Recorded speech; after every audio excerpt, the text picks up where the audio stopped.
మీరు హీరోయిన్ అనుకొని చెప్పి అసలు ఈ కమెడియన్ గా ఎలా చేంజ్ అయ్యారు మీరు? అదే హీరోయిన్ గానే వచ్చాను. డైరెక్టర్ గారు విశ్వనాథ్ గారు ఉన్నారు కదా, ఆయన బుక్ చేసేసారు హీరోయిన్ గా. శుభోదయం అని పేరు పెట్టేశారు, పూజ కూడా స్టార్ట్ చేసేసారు. కొబ్బరికాయ కూడా నేను చంద్రమోహన్ గారు కొట్టాం స్టూడియోకి వెళ్ళి.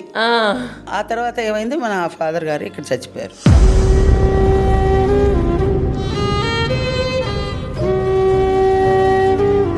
నేను ఇంకా మళ్ళీ హైదరాబాద్కి వచ్చేసి మళ్ళీ ఈ తంతంతా ఉంటుంది కదా, ఇవన్నీ అయ్యి నేను వెళ్ళేసరికి ఆ డేట్కి అటెండ్ చేయలేదు, మన చేయను అనేసాను.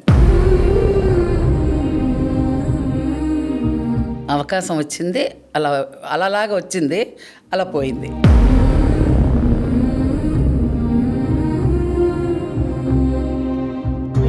సరే తండ్రి, అదన్నీ అయిపోయిన తర్వాత నేను మెడ్రాస్కి చెన్నైకి వచ్చాం.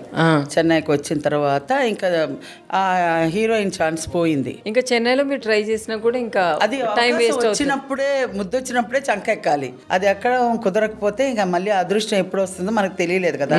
అంతవరకు మేము భోంచేయాలి చేయాలి కదా, ఇంతమంది జనాలు,